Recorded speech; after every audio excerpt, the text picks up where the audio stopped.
গভীর হাওয়ার রাত ছিল কাল, অসংখ্য নক্ষত্রের রাত।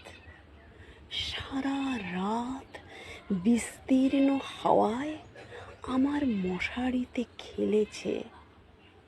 মশারিটা ফুলে ফুলে উঠেছে কখনো মৌসুমী সমুদ্রের পেটের মতো, কখনো বিছানা ছিঁড়ে নক্ষত্রের দিকে উড়ে যেতে চেয়েছে।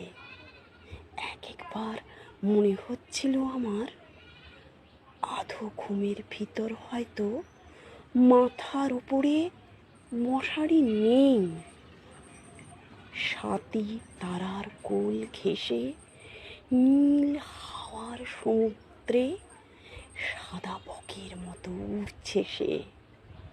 কাল এমন চমৎকার রাত ছিল।